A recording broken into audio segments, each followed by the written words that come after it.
Hi, my name is Sarah. It's nice to meet you. I'm Jackie. What brings you here today, Jackie? Um, you know what? I'm having some issues with my ex-boyfriend. Okay. Um, so if I take it back a little bit, I met this guy. I worked at Pick and Save right out of high school, and I met this guy that kind of just swept me off my feet. He was kind of like the bad boy image, tattoos, piercings, whatever. Um, and I had ended up moving in with him after some time, and then despite being on birth control, I ended up getting pregnant. And it was then that I noticed that he was having some issues with alcohol and drugs, and I didn't know this in the beginning. Okay. And I kind of felt like now I'm pregnant and I'm stuck, and my mom wasn't of help at all, and I didn't have anybody else. And then as the time went on, I kind of, like, he wouldn't let me see my friends, and I couldn't, if I was coming home late from work or school, he'd question me, and it just got out of control. And when I was 5 months pregnant, he ended up drinking a whole bottle of vodka and kicked me in my stomach, and I was bleeding, and I had to go to the hospital, and I ended up calling the cops, and he was arrested. But then he used his one call and called me and begged me to bail him out, so I did. And let's see, the next incident, he attacked me with a beer bottle, and I just felt stuck, like I had nowhere to go. And then things would be fine, and then I had my son, and I had a C-section because he was breech, so he came a month early, and so I had an emergency C-section, and I almost died during labor, and the baby had to be resuscitated. It was just a bad time, and he wasn't there. So I ended up, he brought us home from the hospital, and then he left for 2 days and didn't come back home. It was just emotionally hard because I just had this baby. My mom wasn't around. Nobody was around because I couldn't be around anybody. So as time went on, his drinking got worse, and then in 2009, he actually grabbed me from behind so hard that he broke my rib. Ended up going to the hospital via the ambulance with my 15-month-old son on my lap because he left. He left when I called 911, and they found him in a car wash in town. So it was at that point where I knew I had to do something because he did something in front of my son. It was so hard because when I went to the emergency room, everybody knew it was a domestic case, so everyone got really quiet when I was being rolled in, and it was at that point where I'm like, this isn't good. This can't be my life. So he actually threatened to kill me if I would leave. So I bounced around from different shelters in the community just so I wouldn't be at home with Keegan, and he could do anything. I mean, he's 6'7", you know, he could literally hurt me.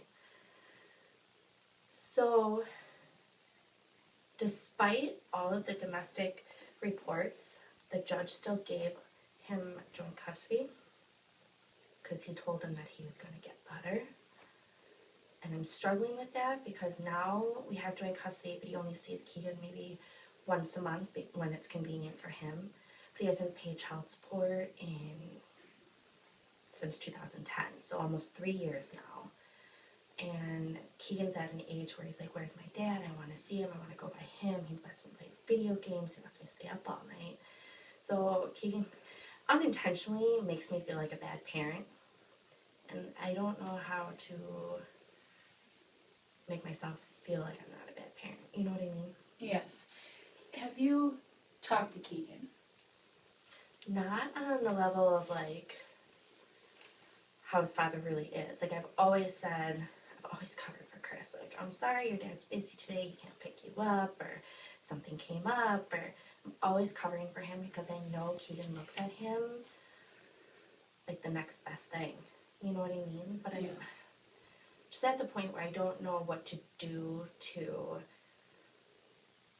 keep his heart from breaking, from knowing the truth. I mean, he's only 5, going to be 6. So I don't know at what point do I... Tell me, has Chris gone through any parenting classes? No. The judge didn't order? No. The judge ordered, like, anger management and him to follow sobriety, but he never did. How does he treat you now? Stupid. I mean, we meet in a public place, so nothing happens. It's just he's always nagging, like always telling me I look ugly, or you're doing a bad job being a mom, and you're just crazy. It's always something. Like, we can't just drop our child off with each other and then go about our ways. Like, it's always a hassle. Does anybody go with you when you drop off? Recently, yes. In the past, no. So, a couple months ago, he wasn't happy with the timing that I had proposed to pick up Keegan, and he, like, pulled my hair and was like, no, you're gonna take him at this time, and that's just it. So now Dave comes with me at each pickup, and it's kind of simple, but he still just throws out his remarks. Did Keegan see that? Yes. How did he react? He started to cry because he was scared. So did you discuss that with him? When we went home, I told him, what Daddy did was wrong. You don't ever hit girls. You be kind. You be nice. He was just more scared than anything. So I'm just struggling. Like, he's going to be in our lives forever. It's not just for the next 18 years. It's going to be forever when Keegan graduates college, when he gets married, when he has grandkids. You know what I mean? Like, Yeah. he's always going to be there. And I hate him so much. You know what I mean? I understand the hatred, but you somehow have to find a way to make ends meet with him. How do you think you could do that? I don't know. Did you ever think or consider family counseling No. for the better of your son? Maybe. It might help both of you and Keegan discover things that you may not think about. Sure. And it may help him show Keegan that he can talk to both of you and that you can communicate together. Chris may not go through with anything a counselor says, Yeah. but at least you're making an effort for Keegan. Sure. Understand. I just don't think Chris will want to even go. And I'm totally going, like, I would go with Keegan. What about just you and Keegan? I'm totally for that. Because at that level, you could even discuss things that you may not be comfortable or not know how to discuss. Sure. It's true. So, It's just getting hard as he's getting older and he's understanding things. Like, last weekend he came home and Ashley is Chris's girlfriend, and he had said, Ashley told me she doesn't like me. And, that's hard to hear. yeah. Like, why would you tell a 5-year-old that? Mhm. Why would you tell my son that, Yeah. So I just get really defensive for him, and I don't know. I'm concerned, and I don't know how to go about making it better.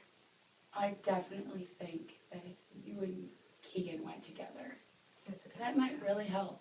Yeah, It might open things up between the two of you. sure. I didn't think about it that way.